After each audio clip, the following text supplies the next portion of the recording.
Друзья, всех приветствую! Вы смотрите очередной выпуск Байбола. В этом выпуске я хотел бы поговорить о такой нише, как производство. Я вас познакомлю с предпринимателем, который занимается производством ремней. Да-да, вы не слышали, с производством ремней. Поговорим о производстве брусчатки. Познакомлюсь со своим другом. Смотрите это видео до конца, ставьте лайки, пишите комментарии, не забываем про колокольчики. И, друзья, Брге, бай, булай!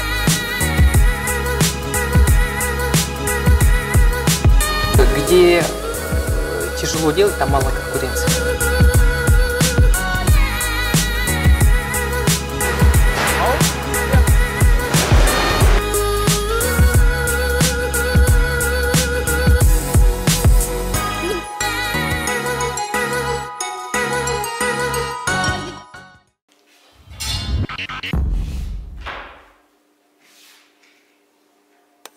Почему именно ремни? Потому что изначально мы хотели начать делать кожаные изделия. И для кожаных изделий выбрали сперва ремни, потому что он в работе очень легко его делать. Это станок, с которого мы начинаем производство наших ремней. Тут здесь заготовка идет или? 9 ножей, через нее, то есть мы получаем кожу, и кожу проводим через этот станок, и выходят такие полосы у нас для ремней. Все, ага. Да. Потом эти полосы мы берем, нарубаем, придаем конец ремня и вот это закругленный отверстие. Да. Вот как это производится. На него ложим и бьем. Этот у нас вырубной пресс, он крутится и давит, бьет. Вот. И, длина ремня как, есть стандарт такой, да, или вы? Длина ремня всегда у нас идет 1,30 метра. 1,30 м, да? Это стандарт? Да. Там ребята потом сами укорачивают. Мы прилагаем инструкцию, как это укоротить. Ничего сложного в этом нету. Тут также мы вырубаем такие запряжники, ложим на кожу, и тоже бьем, она выбивает запряжники нам. Потом это у нас станок, двоильная машина называется. Здесь он снимает толщину. То есть у нас есть шкив, 2 шкифа, и на этих 2 шкифах крутится ленточный нож. Через него проводим кожу отсюда. И уже толщина, да? Толщину, да. И получается, мы задаем размер, какой мы хотим снять. Здесь тоже есть стандарт свой, или вы сами задаете? Все по-разному. Например, запряжник, он тоньше должен быть, ремень, он толще должен быть. Все, супер. Да.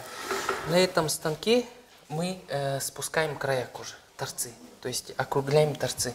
Это у нас ножи, они имеют овальную форму ножей.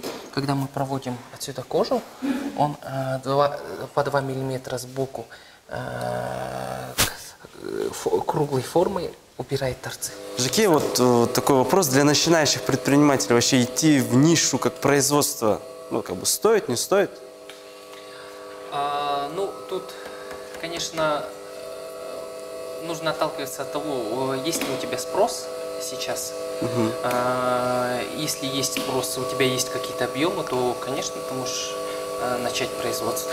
Но если же у тебя нет спроса, и ты просто начинаешь только, то я не советую.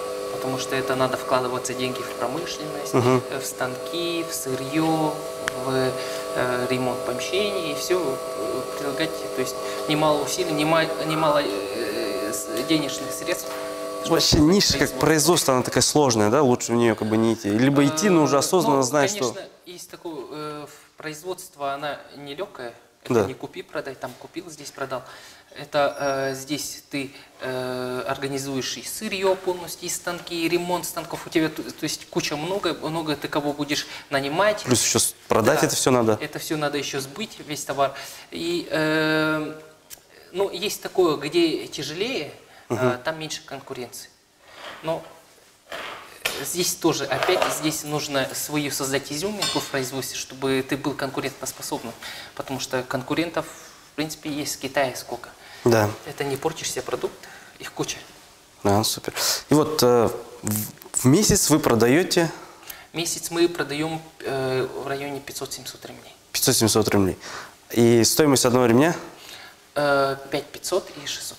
5500-600. 5500 и 6000. И 6000. Да? Друзья, сами догадывайтесь, сколько можно на этом зарабатывать.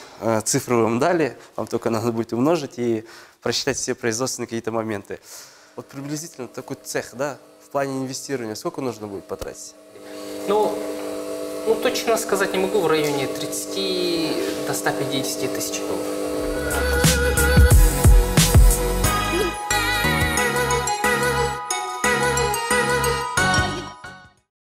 Приветствую вас, друзья!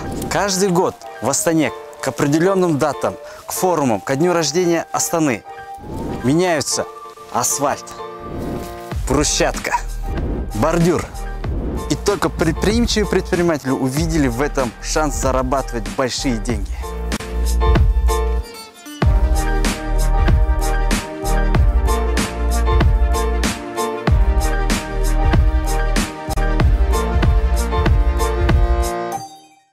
Друзья, всех приветствую. Я сегодня хочу вас познакомить с очень предприимчивым предпринимателем Бекжан. Приветствую. Баке, и сразу вот такой вопрос. До того, как стать предпринимателем, вот, чем занимались и почему именно вот ушли в производство? Наверное, путь предпринимательства еще во мне было положено от бабушки. Она всю жизнь была в торговле. Работала на рынке. Я уже с детства учился торговаться, цену сбивать, договариваться. Тогда в Алмате только начали производить вот эти сетки для стяжек. 20 на 20, 20 на 40, там эти в клеточку. Тоже продавали, все лето продавал. Сам на рынке ходил, черным стал, там кепку оденешь, очки оденешь. За лето сколько заработали? Вот это я не могу сказать, но я помню, у меня минимальная торговля. Нет, бабушке долг вернули? Конечно. Ну это конечно, самое главное. В день как минимум на 50 тысяч тенге торговал. А самое максимальное это было 384 тысячи тенге. 384 тысячи тенге. В те года, в 10 классе? Да, это начало 2000-х. Невероятно большие деньги. Это реально крутое чувство. То, что ты делаешь такой как бы своеобразный, как бы свой вклад, да, в улучшение города.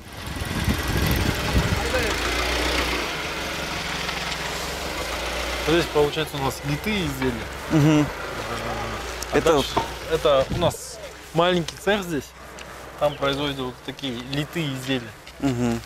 Вообще бетонные изделия производятся двумя способами. Это вибролитье и вибропрессовка. Вот эта часть вибролитье получается, маленький цех здесь. А дальше завод, там вибропрессовка идет. Вот приблизительно, Баки, да, вот так. Вот вся вот эта часть, которую продукцию мы видим. Сколько здесь денег? Миллионов 40. 40 миллионов? 40-45. Мощно, да?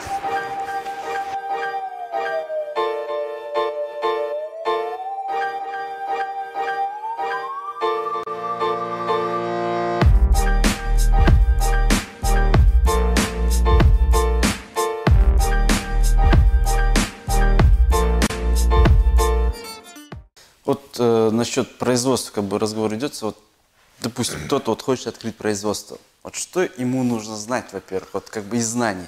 Сейчас знания? Не говорим о финансах, сколько это нужно? Не говорим. Вообще, я смотрю на бизнес так, как бы у тебя должен быть в первую очередь твердый продукт. Качественный, хороший, твердый продукт. Потом надо уделить внимание маркетингу. И основной акцент это сайт. Теперь отдел продаж. Очень важно иметь хорошего продажника. У вас сколько в отделе продаж? 1 человек. У нас, видите, товар, как бы, у нас средний чек более 100 тысяч тенге. Клиентов не скажу, что много, да? И 1 человек, в принципе, успевает. У нас не тот товар, который продает много людей, да? И клиентов немного так обращаются. Допустим, несколько клиентов, может быть, в день, да? Но они уже со своими крупными чеками. Дальше финансы. Как бы я не могу сказать на конкретный бизнес, сколько денег потребуется, да? Все зависит от масштаба. Если минимально, то меньше. Если больше, то и на оборотку больше. Вот это тоже надо учитывать. Сейчас сколько людей на производстве работает? 8. 8 человек. Это, ну, кто именно?